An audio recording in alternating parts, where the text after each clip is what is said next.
اعوذ باللہ من الشیطان الرجیم بسم اللہ الرحمن الرحیم والعصر ان الانسان لفی خسر الا الذین آمنوا وعملوا الصالحات وتواصوا بالحق وتواصوا بالصبر۔ اب انشاءاللہ تعالیٰ آج سے جو خیبر پختونخوا میں جیل بیرو تحریک کا آغاز ہو رہا ہے، پرویز خٹک صاحب یہاں موجود ہے، شاہ فرمان صاحب ہے، اسد کیسر صاحب ہیں۔ اب یہ مشترکہ پریس کانفرنس اب شروع ہونے والی ہے۔ راضی جی بسم اللہ۔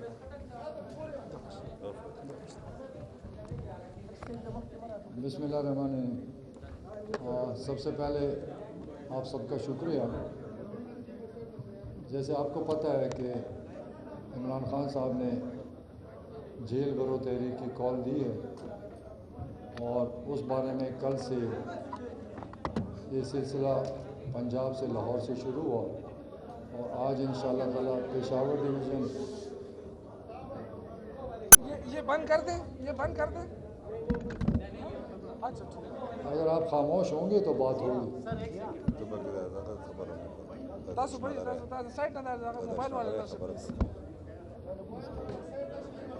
موبائل والا سائٹ پہ چلیے۔ آپ سیٹ ہیں کہ نہیں؟ میں انتظار کروں۔ بسم اللہ۔ سب سے پہلے میں آپ کا شکریہ ادا کرتا ہوں۔ جیسے آپ کو معلوم ہے کہ عمران خان صاحب نے جیل برو تحریک کی کال دی ہے، تو اس کے مطابق یہ سلسلہ لاہور سے شروع ہوا اور کل ہمارے سینئر لیڈرز نے وہاں گرفتاری دی اور آج پشاور ڈویژن کی باری ہے اور یہاں بھی ہمارے سینئر لیڈرز جتنے بھی ہیں وہ انشاءاللہ آج گرفتاری دیں گے اور اس کے بعد یہ ڈویژن وائز چلے گا۔ ہر ڈویژن میں جو اس کی تاریخ ہوگی اس کے مطابق یہ سلسلہ جاری رہے گا۔ اس کے جو یہ ہو رہا ہے آج کل، اس کے پیچھے ایک بری تاریخ ہے۔ آپ کو یاد ہوگا کہ جب ہمارے خلاف تحریک بنی اور یہ پی ڈی ایم کی حکومت آئی تو اس وقت سے عمران خان صاحب یہی بات کر رہے ہیں کہ یہ ملک یہ لوگ نہیں چلا سکتے اور اکانومی کا بیڑا غرق کر دیں گے، کیونکہ جب ہماری حکومت تھی اس وقت اکانومی 6% پہ گرو کر رہی تھی، ڈالرز ہمارے پاس 20 ارب ڈالر سے زیادہ تھے، ہمارے ایکسپورٹ بڑھ رہے تھے، امپورٹس پہ کنٹرول ہو رہا تھا اور ہماری انڈسٹری چل رہی تھی اور اس ملک میں ترقی کا ایک سلسلہ شروع ہو چکا تھا۔ لیکن ہمیں پتہ تھا کیونکہ جب یہ آئیں گے تو ان کی نہ ایک پالیسی ہے، نہ ایک سوچ ہے اور نہ یہ فیصلہ کر سکتے ہیں، کیونکہ یہاں پر ڈفرینٹ لوگوں کی حکومت ہے اور ان کی سوچ الگ ہے، ان کے مفادات اپنے اپنے ہیں۔ تو یہ تو ہمیں جب یہاں ملک میں کرونا آیا تو ساری دنیا میں مہنگائی ہوئی، اثر پاکستان پہ ہوا، ہمارے خلاف ایک شور مچا، پھر ایک سازش ہوئی اور یہ کہتے تھے کہ ہم بڑے تجربہ کار ہیں، جب ہم آئیں گے تو اس میں ملک میں خوشحالی آئے گی، مہنگائی ختم ہوگی۔ لیکن ہم سب نے دیکھ لیا کہ یہ کس لیے آئے تھے۔ اگر انہوں نے اس ملک کو ٹھیک کرنا تھا تو کوئی پالیسی دیتے کہ انڈسٹری کیسے چلائیں گے، اس ملک کا کاروبار کیسے چلے گا، ہماری آمدن کیسے بڑھے گی، ہم قرضوں سے کیسے اتریں گے، کوئی پروگرام تو دیتے، کوئی پالیسی تو دیتے۔ لیکن یہ صرف قرضوں پر اس ملک کو چلانا چاہتے ہیں۔ اور مصیبت یہ ہے کہ ان مجرموں کی وجہ سے 35 سال انہوں نے حکومتیں کی، انہوں نے اتنے قرضے لیے کہ آج اسی قرضوں کے بوجھ تلے سارے پاکستان ڈوبا ہوا ہے۔ ہمارے ملک کا سب سے بڑی بیماری اور کینسر یہ قرضہ ہے۔ اگر پاکستان میں قرضہ نہ لیا جاتا تو ہم آج کسی کے غلام نہ ہوتے، کیونکہ اب جو بھی قرضہ لے گا یا لیتا رہے گا وہ اسی قرضوں کو واپس کرنے میں لگے گا اور قرضے بمائے سود۔ ہمیں تو افسوس یہ بات ہے کہ ہماری دنیا میں کوئی ہمدرد نہیں ہے، ہم سے سود کے ساتھ قرضے وصول کرتے ہیں۔ تو اگر ہم قرضوں پر ملکی چلانا ہے، مہنگائی لانی ہے، ٹیکسز لگانے ہیں، پیٹرول اور ڈیزل اور یہ بجلی اور گیس اس کو مہنگا کرنا ہے، تو پھر تو کسی کو بٹھا دو، روزانہ مہنگائی ہوگی، تو یہ مہنگائی کیسے لوگ برداشت کریں گے؟ کل وزیر اعظم نے کہا ہے کہ اور تیار ہو جاؤ اور مہنگائی آئے گی۔ تو اگر یہ آئے اس لیے تھے کہ انہوں نے مہنگائی لانی تھی تو پھر ہمارے خلاف پروپیگنڈا کیوں گیا؟ ہماری حکومت کو کیوں ختم کیا گیا؟ کیونکہ یہ تو صاف نظر آ رہا تھا کہ یہ لوگ اس ملک میں 35 سال تجربہ کر چکے ہیں. ان کی تجربوں کی وجہ سے آج ملک بے روزگار ہو چکا ہے. ان کی وجہ سے ملک قرضدار ہو چکا ہے. آج ملک میں بدامنی ہے, انصاف نہیں ہے. تو انہوں نے سارا نظام بگاڑ کے رکھا ہوا ہے. تو ہمارا تو یہی جد و جہد ہے, عمران خان کی جد و جہد ہے کہ ہم نے اس ملک میں لوگوں کو آواز دینی, لوگوں کو بتانا ہے کہ آپ کا حق ہے کہ آپ سوال کریں. آپ کا حق ہے کہ ان چوروں کو پوچھیں کہ اگر آپ آئے تھے تو آپ نے اس ملک کو کیا دیا. ہمیں صرف قرضوں میں ڈبویا ہوا ہے, مہنگائی کے مارے لوگ سارا ملک تباہ ہو رہا ہے. تو کب تک یہ برداشت ہوگا؟ تو میری نظر میں یہ چیزیں جو آج ہو رہی ہیں یہ برداشت سے باہر ہے. تو اس سلسلے میں جو جدوجہد ہو رہی ہے, جو جیل بروں تحریک ہے, وہ اس لیے کہ ایک تو مہنگائی ہے, لیکن دوسرا مسئلہ ہم نے اسمبلیوں سے 10 مہینے پہلے استعفیٰ دیا. ہمارے استعفے انہوں نے منظور نہیں کیے. جب ہم نے کہا کہ ہم واپس جاتے ہیں اور اپوزیشن لیڈر اپنا بناتے ہیں, انہوں نے الیکشنز کا اعلان کر دیا جو بالکل آئین کے مطابق نہیں. انہوں کو 10 مہینے پہلے استعفے منظور کرنے تھے. پھر انہوں نے کہا کہ آپ صوبائی اسمبلیاں ختم کریں تو ہم بھی قومی ختم کر دیں گے. لیکن ہم تو اپنی زبان پہ قائم رہیں. صوبائی اسمبلیاں ہم نے ختم کی, لیکن یہ وہیں پیچھے رہ گئے. اب مسئلہ یہ ہے کہ آئین کی خلاف ورزی جا رہی ہے, کیونکہ آئین کہتا ہے کہ 90 دن کے اندر الیکشن ہوں گے. اس میں سوال ہے ہی کوئی نہیں. اب یہ کبھی ایک میٹنگ کر رہے ہیں الیکشن کمیشن, کبھی کسی کو خط لکھتا ہے, گورنر کچھ اور کہتا ہے, تو یہ الیکشن سے بھی بھاگ رہے ہیں. تو یہ ہمارا قانونی حق ہے. آئین میں ہمیں اجازت دی ہے کہ 90 دن میں الیکشن ہوں گے. تو جب یہ الیکشن نہیں کریں گے تو اس کا مطلب ہے آئین توڑنا چاہتے ہیں. جب آئین ٹوٹے گا تو پھر تو جنگل کا قانون ہو جائے گا, پھر اس ملک میں کیا رہ جائے گا. تو ہم ان کو کہتے ہیں کہ آپ آئین سے نہ چھیڑیں. یہ آئین بڑی مشکل سے پاکستان میں بنا, اور اگر اس کو چھیڑیں گے تو اس ملک میں افراتفری پھیل جائے گی. تو میں تو یہ کہتا ہوں کہ جس ملک میں اکانومی تباہی کی طرف جا رہی ہو, سیاست میں ہلچل ہو, ملک میں پریشانی ہو, مہنگائی ہو, تو ملک کیسے چل سکتا ہے؟ کوئی ہمیں تو بتائے کہ ملک کو آگے لے کر کیسے چلنا ہے, اس دلدل سے نکالنا کیسے ہے. یہ صرف آئے اپنا وقت پاس کرنے کے لیے. انہوں نے کہا تھا ہم قانون سازی کریں گے, ہم اچھی قانون سازی کریں گے. قانون سازی کیا ہوئی؟ سب کو پتہ ہے کس لیے آئے تھے. انہوں نے قانون پاس کیا اور احتساب کو ختم کر دیا, اپنے سارے کیسز ختم کر دی, اپنے جو چوری کے الزامات تھے یا کیسز تھے وہ سب بری ہو گئے, عدالتوں سے بری ہو. تو یہ آئے اس لیے تھے, یہ اس لیے نہیں آئے تھے کہ پاکستان کے لیے کام کرے. اگر پاکستان کے لیے کام کرنا ہوتا تو 35 سال کا نتیجہ ہمارے سامنے. یہ آئے تھے اپنا احتساب ختم کرنے کے لیے, یہ کامیاب ہو گئے اور ملک کو ڈبو دیا. آج جو ملک کا حال ہے, ہمارے پاس ڈالر کی کمی ہے. اب سب کو پتہ ہے کہ ان کا تو ساری جائیدادیں ڈالر باہر دنیا میں پڑی ہے. اگر ڈالر مہنگا ہوتا ہے تو ان کو فائدہ ہی فائدہ, اور پاکستان کے لوگ ڈوبتے جاتے ہیں. تو سوال یہ ہے کہ انہوں نے آگے کیوں نہیں بڑھنا. میری کئی میٹنگز ہوئی, میں ہمیشہ ان سے بات کرتا رہا کہ آئیں الیکشن کریں, جس کے ساتھ اکثریت ہے ملک کو چلائے. تو ان کا صاف جواب ہے کہ آپ جیت رہے ہیں. تو میں نے اکثر یہی کہا کہ ملک کے لیے کریں, جیت اللہ کو پتہ ہے کون جیتا ہے کون ہارتا ہے, لیکن اس ملک کی خاطر یہ اپنا الیکشن کرائیں. تو یہ نہ الیکشن کرانا چاہتے ہیں نہ یہ ملک کو ٹھیک کر سکتے.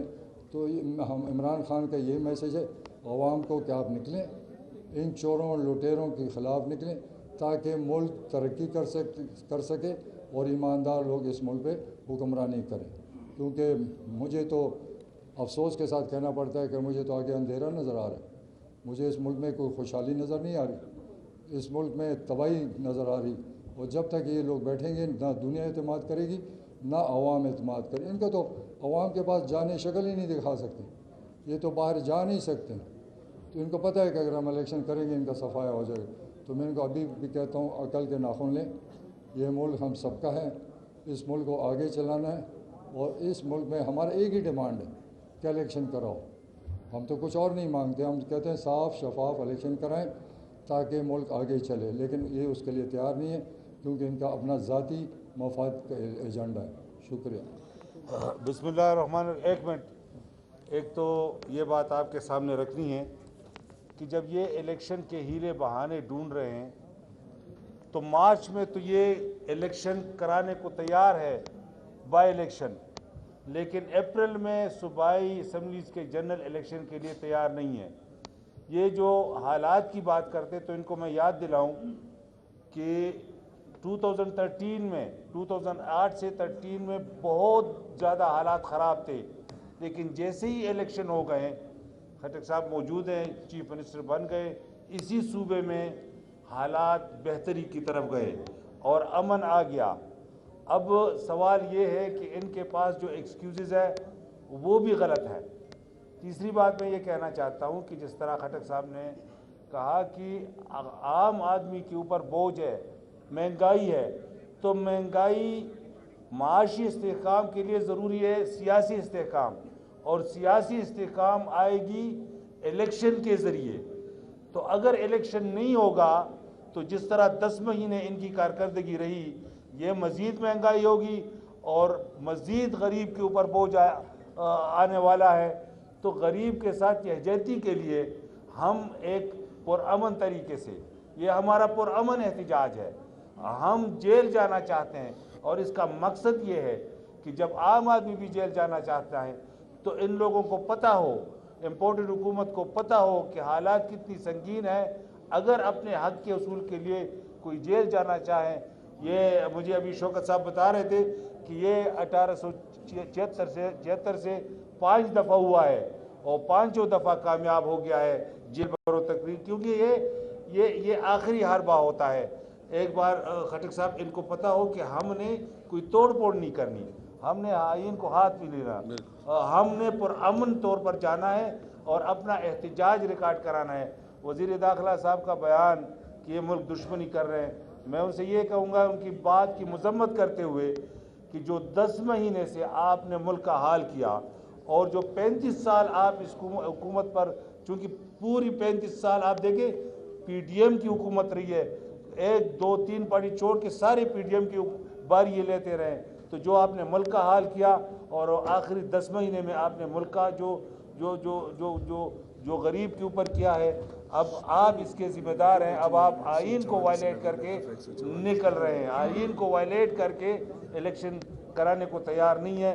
تو آج کا احتجاج لیڈرشپ، ورکر اور عام لوگوں کا جیل جانے کا یہ ایک آخری حربہ ہو سکتا ہے، اور یہ ہم پیسفلی اپنا پروٹیسٹ ریکارڈ کرنا چاہتے ہیں۔ صرف مجھے آج خوشی اس بات پہ ہے کہ سپریم کورٹ نے سموٹو لیا ہوا ہے، اور سپریم کورٹ کی یہ رسپانسبلٹی ہے کہ وہ کنسٹیٹیوشن کو پروٹیکٹ کرے، اور ہم اس کو اپریشیٹ کرتے ہیں، اور ہم امید رکھتے ہیں کہ اس وقت ملک پہ جو سیاسی ایک بونچال ہے اور عدم استحکام ہے، تو سپریم کورٹ اپنا کردار ادا کرے گی۔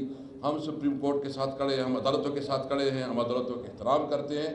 اس لیے آج جو ہمارا پروٹیسٹ ہے وہ اس لیے پرامن، شاہ پروان خان اور خٹک صاحب نے جو کہا ہے کہ ہم صرف دنیا کو دکھانا چاہتے ہیں کہ اس وقت ملک میں کوئی آئین نہیں ہے، کوئی قانون نہیں ہے، یہ جو کچھ آ رہا ہے یہ ماروائے آئین ہو رہا ہے، اور ہم اس کے خلاف ہر حد تک جائیں گے۔ ہمارے پاس جو آپشن ہے اس آپشن کے مطابق، تو میں یہاں سے میسیج دینا چاہتا ہوں سپریم کورٹ کو کہ پوری قوم آپ کی طرف دیکھ رہی ہے، اور اس وقت جو ملک میں سیاسی بونچال ہے اس میں ضروری ہے کہ جنرل الیکشن جو ہے نا وہ اس وقت ضرورت ہے کہ صرف صوبوں کی نہیں، کیونکہ یہ حکومت جو ہے نا ناکام ہو چکی ہے، یہ اپنی معاشی پالیسی میں بھی ناکام ہو چکی ہے۔ اس لیے جو ابھی آئی ایم ایف کی بنیاد پہ 170 نئے ٹیکسز لگائے ہیں، اس کے جو غریب عوام پہ اثرات ہوں گے، اس کی ضرورت یہ ہے کہ عوام نئے مینڈیٹ کی طرف جائے اور عوام سے پوچھا جائے۔ میں صرف ایک خاموش خبر اور دلتا پروگرام دلتا نہ دے۔ اس کے بعد ہم یہاں سے اشنگری میں ہمارے سارے لوگ جمع ہو رہے ہیں، وہاں پر تقریریں بھی ہوں گی اور پورا مجمع وہاں جمع ہوگا۔ یہ پریس کانفرنس ہے، یہ چاچا کو سمجھانا چاہتا ہوں۔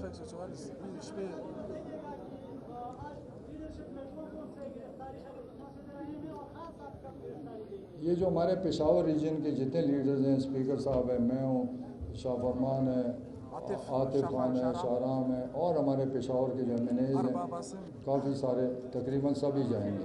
پھر اس کے بعد نیکسٹ ریجن میں جو ہمارے سینئر لوگ ہیں وہ جائیں گے، تو باری باری سارے ملک میں ریجن وائز یہ جیل برو تحریک چلے گی۔